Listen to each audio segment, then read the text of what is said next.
والصلاة والسلام على سید المرسلین اما بعد فاعوذ باللہ من الشیطان الرجیم بسم اللہ الرحمن الرحیم۔ اللہ تعالیٰ کے فضل و کرم سے ہمارا یہ درس قرآن جاری و ساری ہے۔ انشاءاللہ تعالیٰ العزیز آج ہم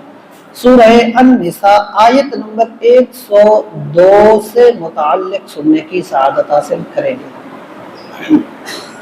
اس آیت کا جو شان نزول ہے وہ کچھ اس طرح سے ہے کہ ایک مرتبہ ایک غزوے کے دوران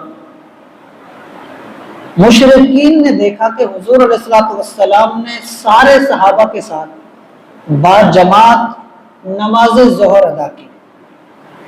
اب صبح سے جنگ ہو رہی تھی، آپس میں مقابلہ جاری تھا، اسلام کا پلڑا بھاری تھا۔ اب جب مسلمانوں نے نماز ظہر ادا کی تو یہ آپس میں مشرکین ایک دوسرے کو کہنے لگے کہ کتنا ہی اچھا موقع تھا، یہ سارے کے سارے نماز پڑھ رہے تھے، ہم ایک دم حملہ کر دیتے، سب کو ختم کر دیتے، تو ہم نے بہت بڑا موقع ضائع کر دیا، یہ ہم نے غلطی کی۔ تو بعض مشرکین آپس میں کہنے لگے کہ اس نماز کے بعد نا ان کی ایک اور نماز بھی آتی ہے، اور اس نماز کو یہ اپنی ہر چیز سے سب سے زیادہ محبت کرتے ہیں، یعنی نماز عصر کو سب سے زیادہ اہمیت دیتے ہیں۔ تو یہ دوبارہ جب نماز عصر کے لیے ایسے اکٹھے ہوں گے نا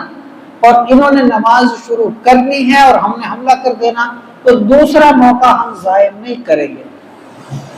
آپس میں ظہر کے بعد ان کا یہ پلان بنا، نماز ظہر پڑھتے دیکھ کے جو وقفہ ہوا اس میں ان کا یہ مشورہ ہوا، آپس میں پلان بنا۔ تو اللہ تعالیٰ نے اسی وقت حضرت جبرائیل علیہ السلام کو بھیجا اور انہوں نے حضور علیہ السلام کی بارگاہ میں حاضر ہو کر حضور علیہ السلام کو ساری بات بتائی، اور یہ آیات جو ہے وہ نازل کی کہ کفار یہ پلان کر رہے ہیں کہ آپ نماز کے لیے کھڑے ہو اور یہ آپ پہ حملہ کریں۔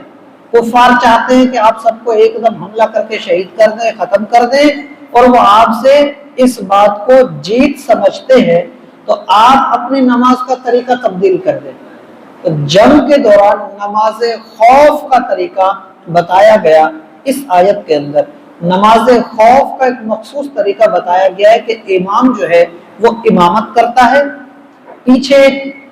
آدھے لوگ صف بنا کے کھڑے ہو جاتے ہیں اور آدھے لوگ پیچھے دشمن سے لڑتے رہتے ہیں۔ جو آدھے صف بنا کے کھڑے ہوتے ہیں پورے ہتھیار کے ساتھ سنبھل کے کھڑے ہوتے ہیں، جیسے ہی ایک رکعت یہ پڑھ لیتے ہیں تو یہ والے نماز چھوڑ کے پیچھے چلے جاتے ہیں دشمن کی جگہ لڑنے، اور وہ جو پہلے لڑ رہے ہوتے ہیں اب وہ آ کے نماز شروع کر دیتے ہیں اور وہ پھر پیچھے دوسری رکعت پڑھتے ہیں۔ اس طرح سے یہ لوگ نماز کا ایک طریقہ ہے یہ ادا کرتے ہیں، اور جو ان کی نماز کی رکعتیں رہ جاتی ہیں، جنہوں نے پہلے ایک پڑھی ان کی دوسری رکعت رہ گئی، جنہوں نے دوسری پڑھی تھی انہوں نے پہلی نہیں پڑھی تو ان کی رہ گئی، تو اب یہ اپنی بقیہ نماز کو بعد میں مکمل کرتے ہیں۔ تو نماز خوف کا ایک طریقہ، اس میں مخصوص طریقہ وہ بتایا گیا۔ اب وہ جنگوں کے حالات نہیں، اور اب ویسے وہ نماز کا طریقہ عام طور پہ رائج نہیں ہے، لیکن جہاں ضرورت آج بھی پڑے تو یہ طریقہ ہے جسے اپنایا جا سکتا ہے۔ تو یہ جو طریقہ تھا اس میں اللہ تعالیٰ نے طریقہ بیان کیا۔ اب یہ دیکھیں اللہ کی مسلمانوں سے محبت کتنی ہے۔ جب یہ طریقہ بیان ہوا نا اس ٹائم پہ حضرت عبد الرحمن بن عوف جو کہ بہت ہی مشہور صحابی رسول ہے یہ زخمی تھے، اور طریقے میں یہ تھا کہ اپنے ہتھیار سنبھال کے کھڑے ہونے، ہتھیار نہیں چھوڑنے، باندھ کے کھڑے ہونے، اپنے ساتھ تیار رہنا ہے۔ تو ان کا کیونکہ زخمی تھے نا تو ان کا زخم ایسا تھا کہ ہتھیار باندھ نہیں سکتے تھے، تو یہ پریشان ہو گئے کہ اللہ نے حکم دیا ہتھیار باندھو،